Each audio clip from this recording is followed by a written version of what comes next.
Hello students, आज discuss करेंगे हम 12th क्लास की फिजिक्स। चैप्टर है second, electrostatics, potential and capacitance. लेकिन हमारा कंप्लीटली फोकस रहेगा सिर्फ इलेक्ट्रिक पोटेंशियल एनर्जी पे। देखिए, पहले इलेक्ट्रिक पोटेंशियल एनर्जी के नेमिंग को समझिएगा। नेम कौन कौन से नेम से बोल दिया जाता है। देखिए, इसको बोल दिया जाता है बच्चों potential energy, electric potential energy, electrostatic potential energy. ये वैसे हमने फर्स्ट लेक्चर में आपको बता दिया था, लेकिन कोई नहीं, फिर भी समझो। पोटेंशियल एनर्जी बोला जाए, इलेक्ट्रिक पोटेंशियल एनर्जी बोला जाए, इलेक्ट्रोस्टैटिक पोटेंशियल एनर्जी बोला जाए, तीनों का मीनिंग यही है। इसका मीनिंग क्या था, थोड़ा सा रिवाइंड करा देते हैं। सपोज यहाँ पे कैपिटल क्यू चार्जेस है, बेसिकली हम सोर्स चार्जेस बोल देते हैं। हम इंफिनिटी से, suppose this is infinity point, ठीक है, इंफिनिटी से किसी पॉइंट पी पे लेके आ रहे हैं चार्ज को। किस पॉइंट पे? पी पे। ये क्यू नॉट, यानी किसको लेके आ रहे हैं? एक चार्जेस को लेके आ रहे हैं इंफिनिटी से किस पॉइंट पे? पी पॉइंट पे। तो इसके लिए जो भी वर्क डन करा गया है, चलो क्यू नॉट नहीं लिखते, अब क्यू लिखते हैं, ज्यादा बेटर रहेगा। जो भी वर्क डन करा गया है वही वर्क डन क्या कहलाता है? इलेक्ट्रिक पोटेंशियल एनर्जी या पोटेंशियल एनर्जी। देखिए मीनिंग क्या है? The external work done on A charge Q from infinity to that point P in presence of external electric field without acceleration, बिना किसी एक्सेलरेशन के। अब देखिए, तो सबसे पहले इसके लिए करा क्या जाता है? V इक्वल टू होता है बच्चों आपका W upon Q। W equal to क्या हो गया? VQ। अब देखिए, इसी फॉर्मूले का यूज करेंगे हम, ध्यान से समझिएगा। इसी फॉर्मूले का यूज करेंगे और सारे कंसेप्ट को समझेंगे। W क्या है? Work done. अगर हमें वर्क डन निकालना है तो सबसे पहले क्या निकालना पड़ेगा? पोटेंशियल निकालना पड़ेगा। पोटेंशियल किस पॉइंट पे? इस P पॉइंट पे। सपोज यहां से लेके यहां तक का डिस्टेंस क्या है? R। तो सबसे पहले पोटेंशियल निकालेंगे। पोटेंशियल के लिए फॉर्मूला हम बता चुके थे आपको, क्या होता है? K कैपिटल Q, क्योंकि इसकी वजह से निकाल रहे हैं potential. Capital Q divided by R, KQ upon R। किस चार्ज को लेके आ रहे हैं? Q चार्ज को लेके आ रहे हैं, इंटू Q। तो क्या हो गया? Work done, K capital Q small q divided by R।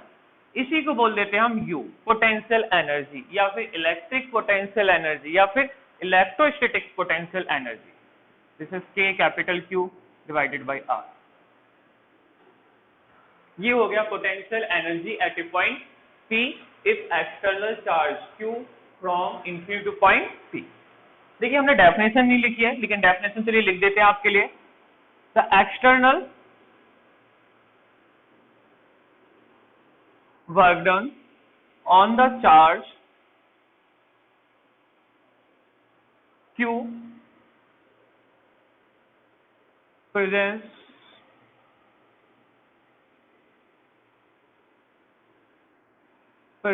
of electric field। किसकी इलेक्ट्रिक फील्ड? सोर्स चार्ज की। Presence of electric field of source charge. देखिए, the external work done on charge Q, presence of electric field of source charge. Source charge को भी चलिए लिख देते हैं Q, being from infinity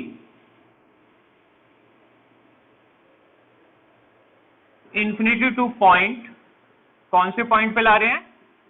point P पे, without acceleration, without acceleration. यानी कि हम एक वर्क डन तो करेंगे, एक्सटर्नल वर्क डन, लेकिन वो किसके इक्वल एंड अपोजिट रहेगा? इक्वल एंड अपोजिट वो रहेगा बच्चों इलेक्ट्रिक फील्ड के। बेसिकली इसकी इक्वल एंड अपोजिट रहता। अगर ये चार्ज नहीं होगा यहाँ पे तो हमारा वर्क डन भी नहीं होगा। वो अभी आगे बता देंगे हम, क्योंकि एक सोर्स चार्ज प्रेजेंट होगा ही होगा जिसके रिस्पेक्ट में काम करा जाएगा। ये हो गया आपका क्या? Potential energy of A charge Q। एक चार्ज को लाने के लिए इन्फिनिटी से पॉइंट पी पे कितना वर्क डन करा जाता है, और उसी वर्क डन को कहते हैं हम इलेक्ट्रिक पोटेंशियल एनर्जी। तो जल्दी से इसे नोट कर लीजिए। अब इसके बाद देखिए पोटेंशियल एनर्जी एक चार्ज के लिए तो हमने बात करी,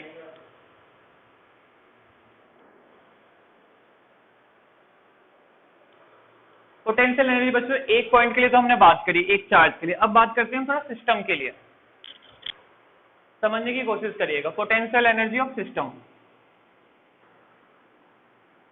पोटेंशियल एनर्जी ऑफ सिस्टम, याद रखिएगा यही सबसे ज्यादा मेन है, पोटेंशियल एनर्जी ऑफ सिस्टम का कंसेप्ट। कैसे मेन है समझने की कोशिश करिए। और ये इस तरीके से मेन है कि हाँ, सबसे पहले सपोज हम एक चार्ज को लेके आ रहे हैं, किस चार्ज को, Q1। कहां से लेके आ रहे हैं, इन्फिनिटी से लेके आएंगे, ठीक है। तो Q1 के रिस्पेक्ट में मैंने कहा बच्चों वर्क डन कितना हुआ, W1, तो इसका वर्क कितना होगा, 0। देखिए क्यों, अभी आपको बताया था एक चार्ज ऑलरेडी प्रेजेंट है, जब हम दूसरे चार्ज को लेके आते हैं किसी पॉइंट P पे तो वर्क डन होता है। अगर यहाँ पे कोई चार्ज ही नहीं होगा तो अपोज करने के लिए अपोज करेगा ही नहीं इलेक्ट्रिक फील्ड का, यानी कि क्या छोड़ता है, इलेक्ट्रिक फील्ड ही तो एमिट कर रहा है, जिसकी वजह से ये इस पे एक फोर्स लग रही है और हमें वर्क करना पड़ रहा है।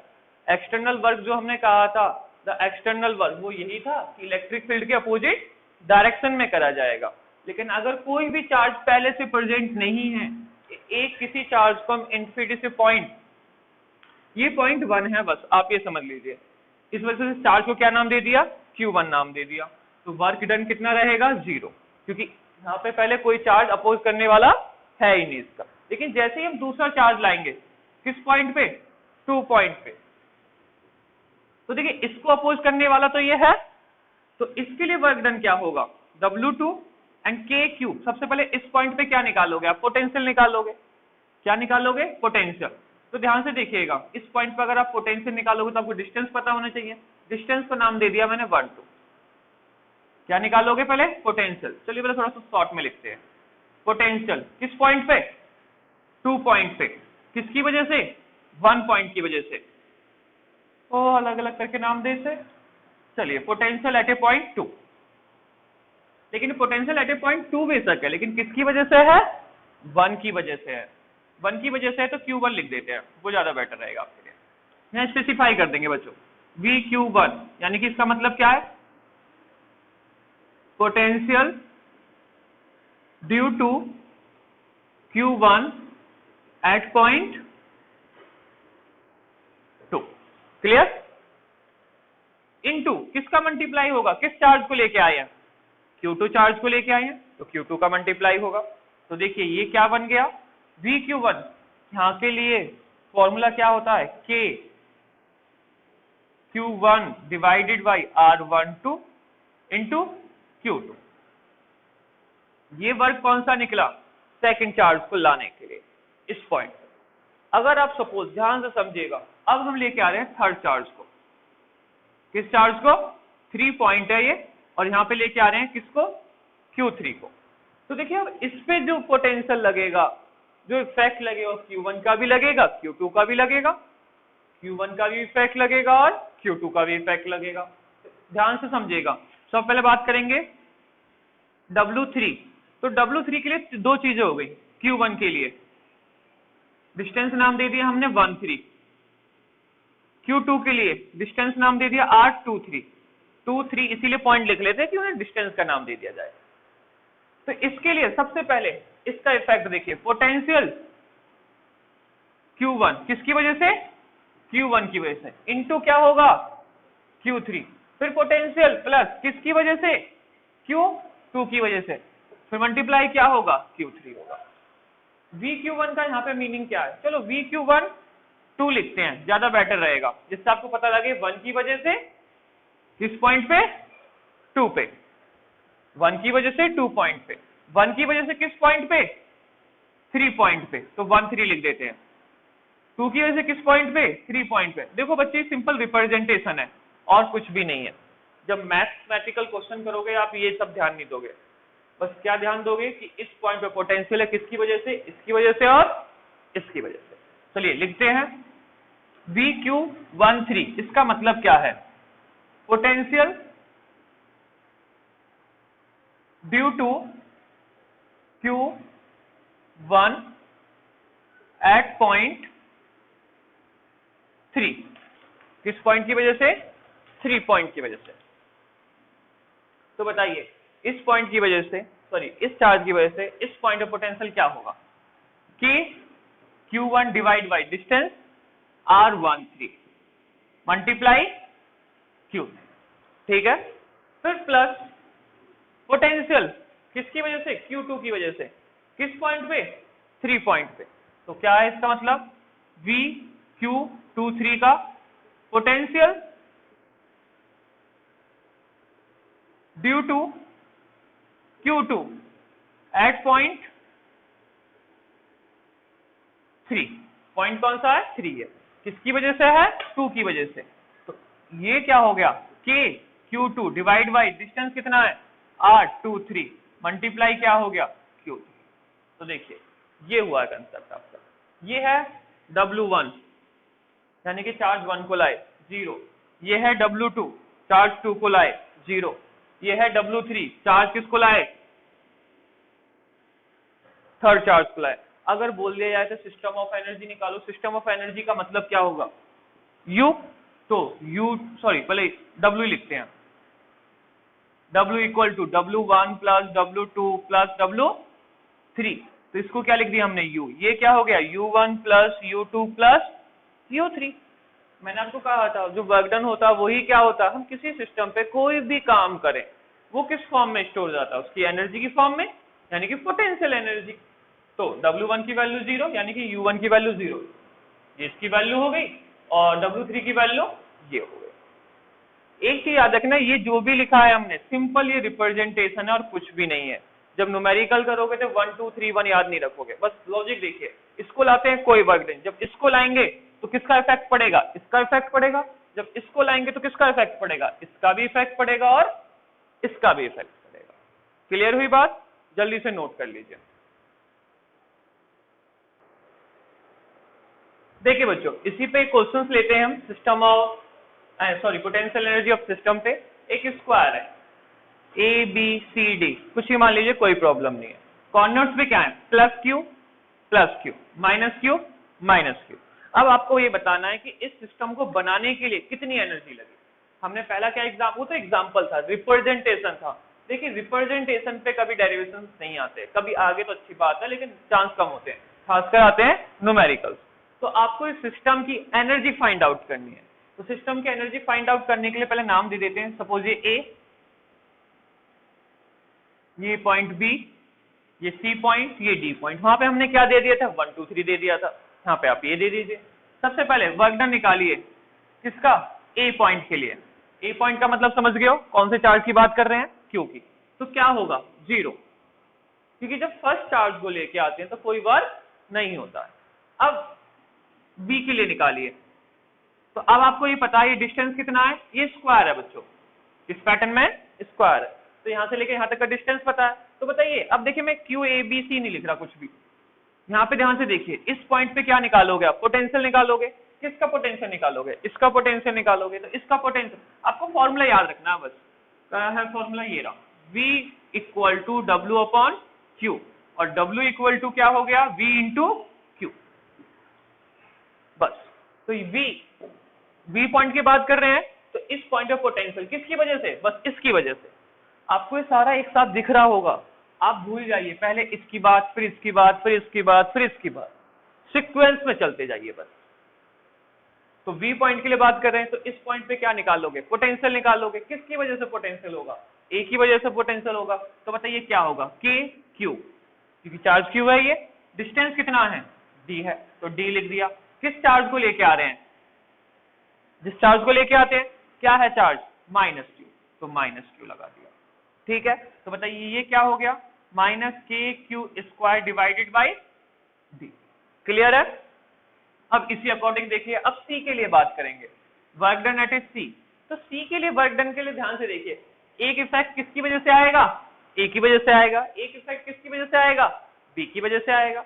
जो A की वजह से इफेक्ट आएगा उसके लिए डिस्टेंस क्या होगा? √2D होगा।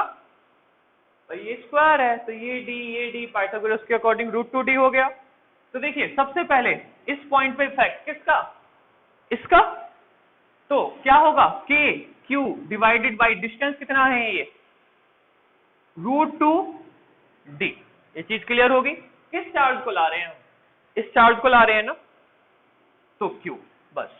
फिर प्लस इसकी वजह से बात करेंगे, इसकी वजह से इस पॉइंट पे पोटेंशियल कितना होगा, पहले चीज से माइनस है तो minus K Q divided by क्या होगा ये डिस्टेंस।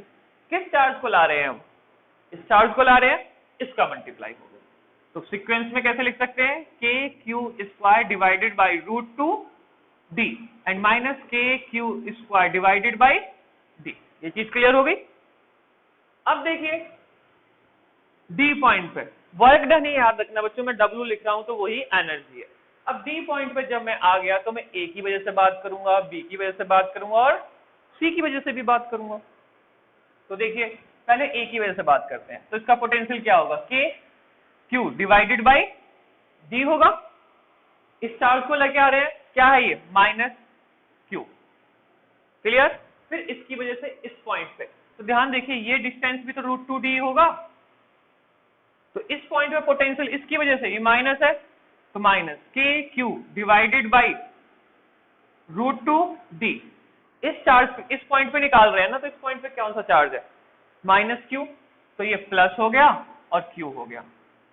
इसकी वजह से हो गया, बी की वजह से हो गया, अब सी की वजह से भी बात करेंगे। तो इस पॉइंट पे पोटेंशियल किसकी वजह से, सी की वजह से, तो क्या होगा के क्यू डिवाइडेड बाई ये डिस्टेंस डी। किस चार्ज पे बात कर रहे हैं, माइनस चार्ज पे, तो क्या हो गया माइनस क्यू। तो अब देखिए minus K Q square upon D, ये क्या हो गया प्लस के क्यू स्क्वायर अपॉन √2d। इसे देखिए क्या हो गया minus K Q square upon D. ये चीज क्लियर हो गई। देखिए बच्चों मैंने वहां पे रिप्रेजेंटेशन बताई थी Q1 Q2 Q3 ऐसे बोल के, लेकिन आपको ये पता होना चाहिए जिस पॉइंट पे निकालते हैं हम दूसरे की वजह से पोटेंशियल देखेंगे और चार्ज का मल्टीप्लाई कर देंगे। ये कंसेप्ट है, ये रहा आपका कंसेप्ट। तो अब इसमें देखिए W निकालना है हमें फाइनल, तो A B C और D सबको क्या करेंगे, ऐड करेंगे। देखिए मैं ऐड कर तो रहा हूं लेकिन कुछ शॉर्ट में करते हैं।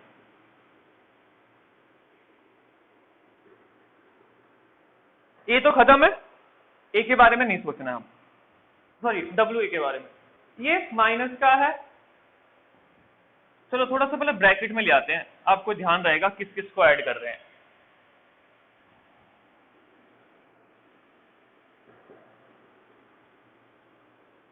ठीक है, अब देखिए माइनस प्लस का दिख रहा है कुछ, सॉरी यहां देखना है, ओ सारे माइनस क्या है, ऐसा कैसे पॉसिबल है।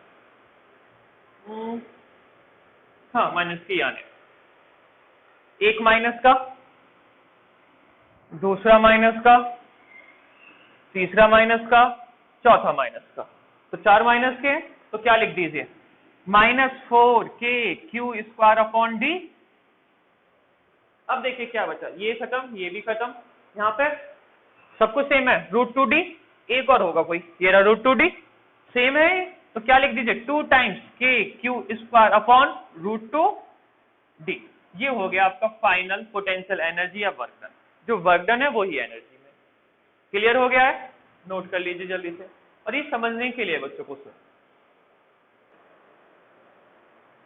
देखिए बच्चों इसके बाद आते हैं हम potential energy in external field, यानी कि सब कुछ सेम है। जैसे कि ये मान लीजिए सबसे पहले हमने क्या करा था, एक पॉइंट की वजह से पोटेंशियल एनर्जी निकाली थी, ठीक है, फिर दूसरे चार्ज को लाए, फिर तीसरे चार्ज को लेके आए। लेकिन अब ये सारा खेल कहाँ होगा, अब ये सारा खेल होगा उस जगह जहां पे पहले से ही पोटेंशियल है। मीनिंग समझ लीजिए ये इलेक्ट्रिक फील्ड लाइन है। एक चीज याद रखिए, आपको इतना तो पता लग चुका है, इलेक्ट्रिक फील्ड लाइंस क्या देती है हमें, पोटेंशियल यही देती है। ये सेटअप है पहले से ही।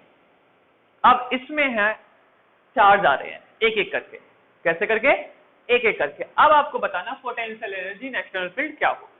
फिर से सपोज ये पॉइंट है 1, ठीक है, अब बताइए मैं Q1 को लेके आया, इस पॉइंट पे किसको लेके आया? देखिए बच्चों ये पॉइंट 1 है और मैं चार्ज किसको लेके आया?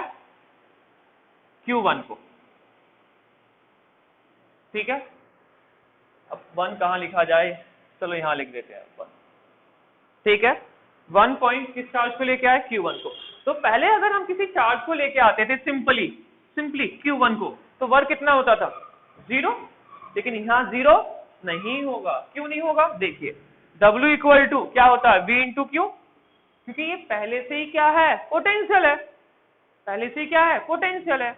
और एनर्जी निकालने का कंसेप्ट क्या होता है हमारा? जिस पॉइंट पे चार्ज लेके आ रहे हो उस पॉइंट पे चेक कर लीजिए पोटेंशियल क्या है। तो हम चार्ज किसको लेके आ रहे हैं? Q1 को लेके आ रहे हैं और यहाँ पे पोटेंशियल पहले से ही कितना है?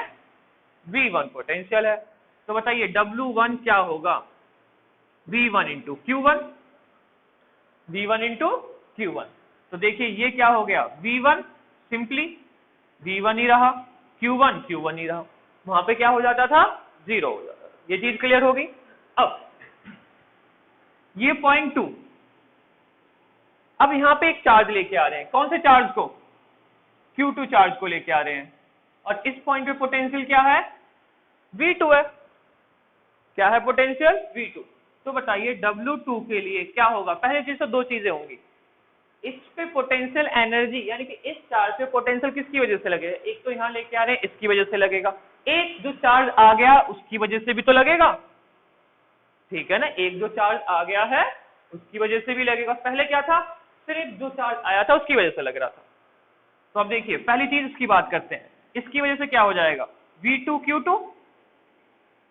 लेकिन अब किसकी वजह से और लगना है? इसकी वजह से लगना है। तो इसकी वजह से बच्चों यहाँ पे पोटेंशियल बताइए क्या होगा? डिस्टेंस नाम दे देते हैं R12, दो पॉइंट के बीच का। तो बताइए इस पॉइंट पे पोटेंशियल Q1 की वजह से होगा क्या? अब देखिए डायरेक्ट लिख रहे हैं, कॉम्प्लिकेटेड नहीं कर रहे हैं, कि Q1 डिवाइड बाई R12 होगा। इस पॉइंट पे पोटेंशियल किसकी वजह से? इसकी वजह से। यही होगा, ये चीज क्लियर होगी। किस चार्ज को लेके आए हैं? Q2 को लाए हैं, तो मल्टीप्लाई Q2 हो गया। क्लियर होगी बात। अब इसी अकॉर्डिंग चलिए 1 के लिए आपको समझ में आ गया, 2 के लिए आपको समझ में आ गया, 3 के लिए बात करते हैं। W3 यानी कि मान लीजिए पॉइंट है 3। तो अब इस पॉइंट पे पोटेंशियल कितना है? ये पॉइंट क्या कहा हमने? 3। इस किस चार्ज को ला रहे हैं? Q3 को। इस पॉइंट पे पोटेंशियल कितना है? V3। तो बताइए क्या होगा? V3 Q3 प्लस ये तो रहेगा ही रहेगा क्योंकि एक्सटर्नल। अब लेकिन किसकी वजह से और लगेगा? 1 की वजह से लगेगा 3 पे। ठीक है, जो पहले हो रहा था वो सब कुछ होएगा, लेकिन एक्सटर्नल का इफेक्ट ये किसकी वजह से आ रही है? चीजें एक्सटर्नल की वजह से आ रही है ना, अदरवाइज तो ये 0 थी। तो देखिए 1 की वजह से 3 पे, ध्यान से देखना, 1 की वजह से 3 पे। अब मैं 1 3 V1 2 V1 3 नहीं लिख रहा हूं, अब मैं सिर्फ क्या बता रहा हूं बच्चों? 1 की वजह से 3 पे पोटेंशियल। तो बताइए इसकी वजह से इससे पोटेंशियल कितना होगा? चार्ज कितना है? Q1। डिस्टेंस को क्या नाम दे दीजिए? R13 नाम दे दीजिए। तो क्या हो जाएगा कि Q1 R13 किस चार्ज को लाए हैं? Q3 को। तो Q3 का मल्टीप्लाई। अब इसकी वजह से Q2 की वजह से कहां पे? थर्ड पॉइंट पे, तो इसको नाम दीजिए 2 3।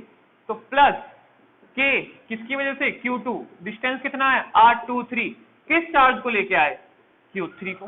तो Q3 का मल्टीप्लाई कर दीजिए। तो बताइए ये क्या बन गया? W3, ये बन गया W2, ये बन गया W1।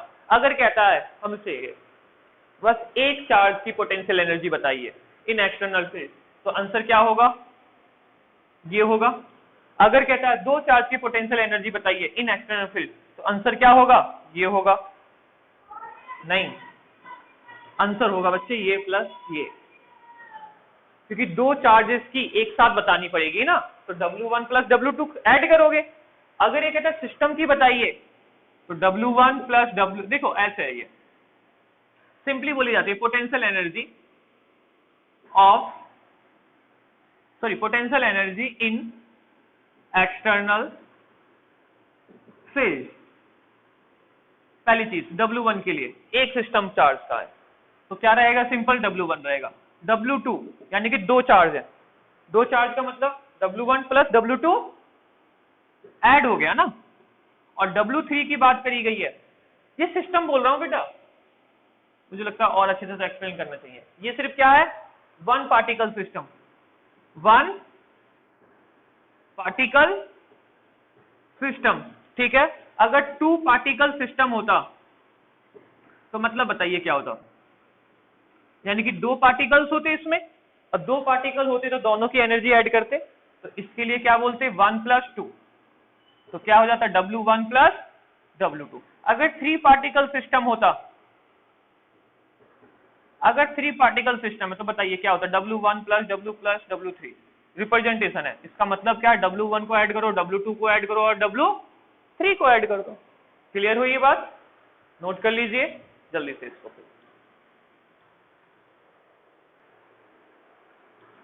देखिए बच्चों, अब नेक्स्ट टॉपिक आता है इसी में आपका इलेक्ट्रिक डाइपोल इन इलेक्ट्रिक डाइपोल इन इलेक्ट्रिक फील्ड। पहले आपको ने सिंपल एक चार्ज पार्टिकल का निकाली पोटेंशियल एनर्जी, फिर दो चार्ज पार्टिकल, फिर थ्री चार्ज पार्टिकल, फिर उसके बाद क्या कर दिया हमने, फिर से दोबारा से 1 चार्ज, 2 चार्ज, 3 चार्ज की निकाली, लेकिन उनको पुट कर दिया एक्सटर्नल फील्ड में। अब यहाँ पे क्या कर रहे हैं हम, डाइपोल को पुट कर रहे हैं। किसको पुट कर रहे हैं, डाइपोल को। अगर डाइपोल को पुट करते हैं तो बताइए एक्सटर्नल एनर्जी यानी कि पोटेंशियल एनर्जी कितनी निकलेगी।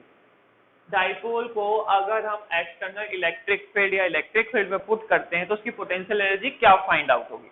तो पोटेंशियल बेसिक हमारा टारगेट क्या है, पोटेंशियल एनर्जी को फाइंड आउट करना, लेकिन पहले आप पोटेंशियल एनर्जी नहीं फाइंड आउट कर सकते। पहले आप फाइंड आउट करेंगे, यानी कि हम पहले फाइंड आउट करेंगे क्या, टॉर्क। पहले क्या फाइंड आउट करेंगे, टॉर्क। टॉर्क फाइंड आउट करने के बाद ही आप कर पाओगे क्या, पोटेंशियल एनर्जी। तो पहले हम बात करेंगे किसकी, टॉर्क की, और फिर बात करेंगे हम पोटेंशियल एनर्जी की, क्योंकि पोटेंशियल एनर्जी के डेरिवेशन में टॉर्क ऑलरेडी या तो आपको याद रहे या फिर आप फाइंड आउट करके लिखिए। अब ये एग्जाम पे ध्यान दीजिएगा, तो अगर मैं आपसे पहले वर्ड बोल दूं तो पहले हमें फाइंड करना है टॉर्क, फिर फाइंड करोगे आप पोटेंशियल एनर्जी, या फिर टॉर्क का डायरेक्ट फॉर्मूला रख दीजिए, लेकिन हम आपको थोड़ा सा फाइंड करके दिखाएंगे। देखिए होता क्या है, पहले बच्चों टॉर्क के लिए ही बात कर रहे हैं। ये यूनिफॉर्म क्या है, एक्सटर्नल इलेक्ट्रिक फील्ड, मैंने एक्सटर्नल वर्ड नहीं लिखा, मात्र वही है, या electric field. Plus plus plus plus, एक और ले लीजिए बेशक, minus minus minus minus minus. Meaning क्या है, always electric field line positive से नेगेटिव ही तो जाती है। अगर इधर से आ रही है तो यहाँ पे पॉजिटिव चार्जेस होंगे, इधर जा रही है तो मतलब यहाँ पे नेगेटिव चार्जेस होंगे। तो अब देखिए क्या होता है, एक डाइपोल को हमने पुट कर दिया, ये पॉजिटिव और ये नेगेटिव। अब डाइपोल नहीं पता है तो बस थोड़ा सा बता देते हैं आपको, इलेक्ट्रिक डाइपोल होता क्या है, क्योंकि ये फर्स्ट चैप्टर में है वैसे आपका। इलेक्ट्रिक डाइपोल मीनिंग समझ लीजिए, equal and opposite. Equal and opposite क्या, equal in magnitude, opposite in sign. तो मीनिंग क्या है, अगर ये -5 कूलम है तो ये +5 कूलम होगा। इक्वल होंगे लेकिन साइन कैसे रहेंगे, अपोजिट। ये होता है इलेक्ट्रिक डाइपोल। इसका मीनिंग और समझिए, इलेक्ट्रिक डाइपोल यानी कि equal and opposite charges separated by a small distance. Small distance यानी कि 2a। देखिए बुक्स में मैंने 2a भी लिखे जाते हैं, फिर 2d भी लिखा जाता है। 2 क्यों लिया जाता है, a क्यों नहीं लेते, जब हम डेरिवेशन या कुछ न्यूमेरिकल कर रहे हैं तो इजी हो जाता है, और कुछ नहीं है। तो चाहो तो आप a लिख लीजिए, जब हाफ करोगे तो क्या हो जाएगा, a/2, फिर आपको थोड़ा कॉम्प्लेक्स का फील आएगा। तो इसलिए स्मॉल डिस्टेंस यानी कि equal and opposite charges separated by a small distance, this is known as electric dipole. इसी के बिहाफ पे इसकी डायरेक्शन होती है, इसकी डायरेक्शन ऑलवेज होती है नेगेटिव टू पॉजिटिव। ये P क्या है, इलेक्ट्रिक डाइपोल मोमेंट। तो इसका मतलब क्या होता है, Q into 2a, Q into 2a। 2a कैसी क्वांटिटी है, वेक्टर क्वांटिटी है, यानी कि डिस्टेंस है, ये कहां से कहां होगा, माइनस से प्लस होगा। इसी वजह से डाइपोल की डायरेक्शन कहां से कहां होती है, नेगेटिव से पॉजिटिव होती है। ये चीज क्लियर हो गई। ये सिंपल इंट्रो था, लेकिन हमें तो ये करना है। तो देखिए इसका डिस्टेंस कितना है, 2a। इन लाइनों को थोड़ा डॉटेड बना लीजिए, जिससे कि आपको ऐसा ना लगे। देखो आपको भी पता है ये ब्रेक नहीं है, क्योंकि इलेक्ट्रिक फील्ड लाइंस ऑलवेज कैसी होती हैं, कंटिन्यूअस होती हैं। मैं डॉटेड या दूसरे पेन से बनाने के लिए इसलिए बोल रहा हूँ बच्चों, क्योंकि हमारा फोकस है इस डाइपोल पे, ठीक है, ना कि इलेक्ट्रिक फील्ड लाइंस पे। तो देखिए इस पे फोर्स किस तरफ लगेगी, इस तरफ लगेगी। क्या लगेगी, QE माइनस, ठीक है। इस फोर्स का फॉर्मूला होता है F इक्वल टू, क्या होता है, चलिए इलेक्ट्रिक फील्ड को याद करा था आपने, F अपॉन Q। तो फोर्स का फॉर्मूला क्या हो जाता है, QE, ये भी होता है। तो इसी वजह से इस चार्ज पार्टिकल पे कितनी फोर्स लगेगी, माइनस QE, किस तरफ, लेफ्ट हैंड साइड। ये पॉजिटिव है तो इसका फोर्स किस तरफ लगेगी, right hand side, plus QE। अब मैं आपको टॉर्क फाइंड करना, टॉर्क का एक कंसेप्ट बताता हूँ, ये बच्चों नोट कर लीजिएगा क्योंकि रफ करना पड़ेगा, इतना स्पेस है नहीं यहाँ पे। टॉर्क कहाँ बताया जाए, चलिए यहाँ बता देते हैं थोड़ा सा टॉर्क के बारे में।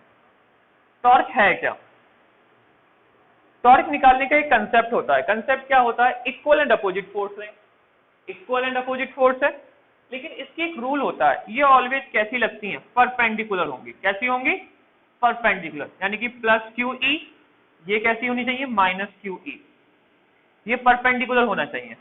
क्या यहाँ पे ये परपेंडिकुलर है, नहीं है। अगर ऐसा होता है तो टॉर्क का फॉर्मूला सिंपल होता है, आर क्रॉस, चलो क्रॉस क्रॉस छोड़िए अभी आप, force into displacement.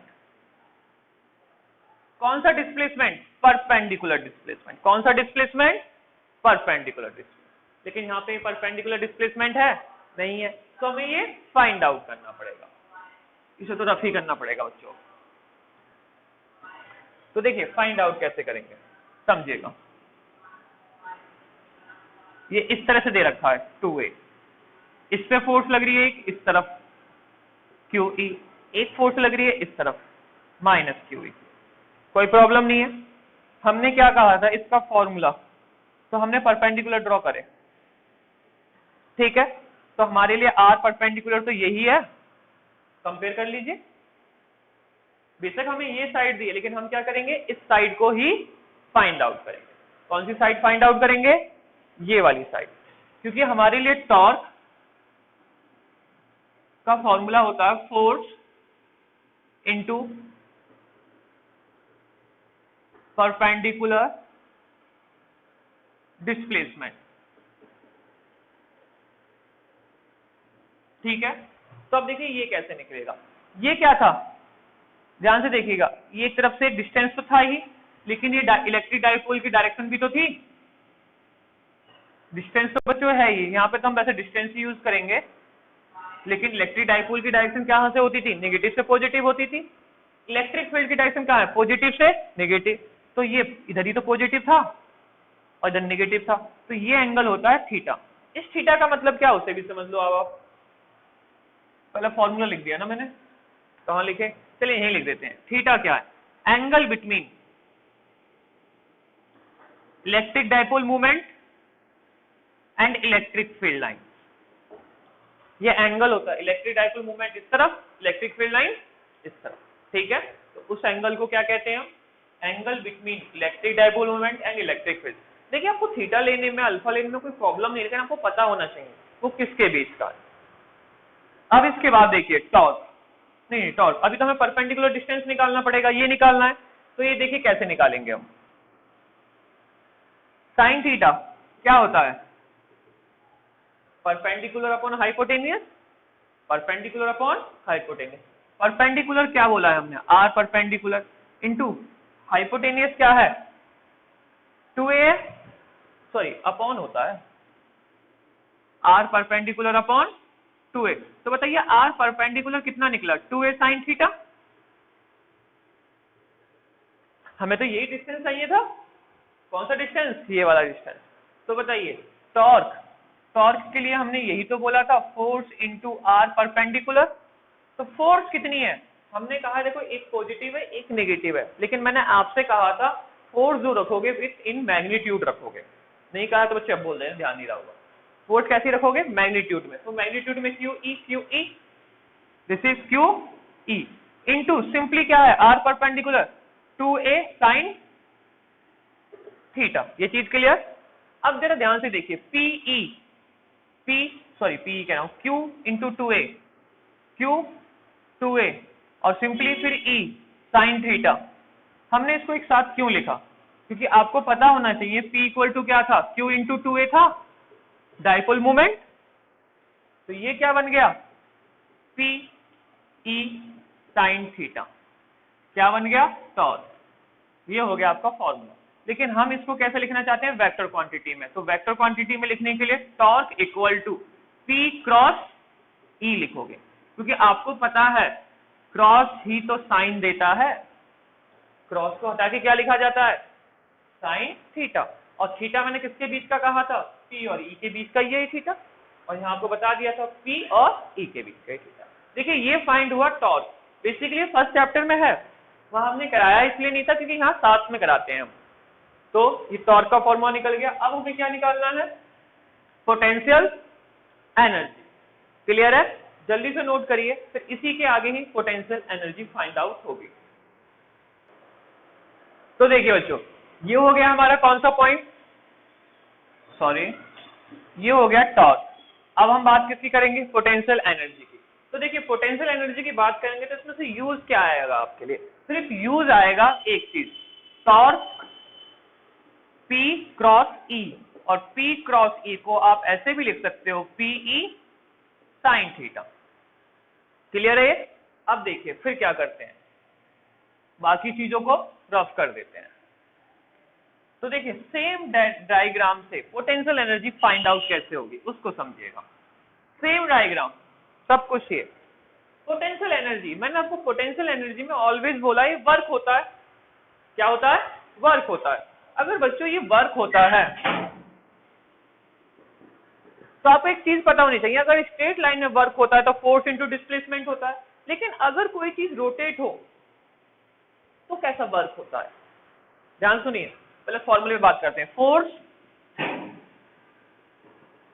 Into displacement, displacement को R से लिख देते हैं, ठीक है। लेकिन जब ये सिंपल है, किसके लिए, लीनियर मोशन, लीनियर मोशन। अगर यही चीज क्या होने लगे, रोटेट होने लगे, तो फॉर्मूले में थोड़ा सा चेंज आता है। वर्क तो वर्क ही रहेगा, लेकिन फोर्स नहीं होती, वो बन जाती है टॉर्क। जब कोई चीज रोटेट होती है तो क्या बन जाती है, वो टॉर्क। इसलिए हमने निकाली थी टॉर्क। और आर नहीं होता, आर क्या हो जाता है, थीटा एंगल, यानी कि ये बॉडी यहां से लेके कितनी रोटेट हो गई, ठीक है, तो क्या हो जाता है, थीटा। तो वर्क का फॉर्मूला क्या हो जाता है आपका, टॉर्क इंटू थीटा। तो हम अब यहाँ पे जो ड्राइव करेंगे पोटेंशियल एनर्जी किसकी हेल्प से करेंगे, इसकी हेल्प से। तो देखिए वर्क तो स्केलर क्वांटिटी है, dw लिखा, dw से मतलब क्या हुआ, टॉर्क इंटू डी थीटा। और बताओ ये दोनों ही वेक्टर क्वांटिटी है, लेकिन ये डॉट प्रोडक्ट में होती है, किस में होती है, डॉट प्रोडक्ट में। तो सिंपली आप कुछ मत इतना ध्यान देने की जरूरत नहीं है, आप देखिए टॉर्क एंड डी थीटा, ठीक है। तो टॉर्क का फॉर्मूला तो ये ना, तो इसे क्या लिख दीजिए, PE sine theta, PE sine theta and d theta, dw। अब करिए इंटीग्रेट, इंटीग्रेट करोगे तो dw को तो w हो जाएगा, PE बाहर आ जाएगा, बचेगा क्या, simply sign theta and d theta. देखिए मैं एक चीज लिख रहा हूं, xi फॉर इनिशियल, xi गलत बोल दिया मैंने, theta i initial angle, theta f final angle. Meaning क्या है, नीचे लिखी जाती है जहां से स्टार्ट होते हैं, ऊपर लिखी जाती है जहां तक जाते हैं। तो बताइए W equal to PE sine theta का इंटीग्रेशन क्या होगा, देखिए साइन का कॉस, कॉस का साइन, यानी कि माइनस कॉस थीटा। बच्चों आपको ये थोड़ा सा याद करना पड़ेगा, नहीं याद तो कोई नहीं, अभी यहाँ याद रखिए। साइन का क्या होता है, माइनस कॉस थीटा, इंटीग्रेशन बोल रहे हैं, डिफरेंशिएशन नहीं बोल रहे हैं। और इसके बाद क्या करते हैं, final value minus initial value put करते हैं।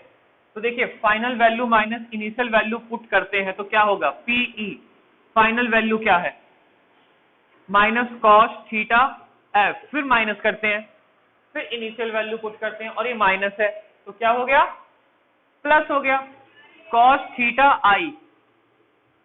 ये बना है आपका रियलिटी में फॉर्मूला, रियलिटी में ये फॉर्मूला। लेकिन अगर इसमें आप कंडीशन लगा दो कि इनिशियल एंगल हम लेके चल रहे हैं कितना, 90 डिग्री। तो बताइए cos 90 सॉरी cos 90 कितना होता है? 1 हो जाता है। cos 90 1 होता है, 0 होता है? 0 होता है, 1 नहीं होता है। cos 90 कितना होता है? 0। sin 90 1 होता है। ध्यान दिया करो। PE तो सिंपली क्या बचा? Minus cos theta f, f for final angle. तो यहां पे क्या लिख दीजिए? P minus PE cos theta. अगर मैं सिंपल थीटा लिखा तो आप जरूर याद रखिएगा थीटा है कौन सा वाला? कौन सा वाला? फाइनल वाला। लेकिन फाइनल वाला कब है? जब इनिशियल कितना हो? 90 डिग्री हो। इसको भी और शॉर्ट फॉर्म में लिखना है तो कैसे लिख दीजिए? Minus P vector dot E, क्योंकि डॉट प्रोडक्ट हटा के ऑलवेज क्या आता है? कॉस आता है। तो ये किसके लिए हो गया? Potential energy of a dipole in external electric field. Clear हुआ? इसीलिए हमने ये साथ में कराया है, जो फर्स्ट चैप्टर में था लेकिन हमने सेकंड में ही कराया ये फॉर्मूला। क्यों? क्योंकि ये फॉर्मूला आपका यूज इसमें होता है। सॉरी, अब बच्चों जल्दी से नोट कर लीजिए।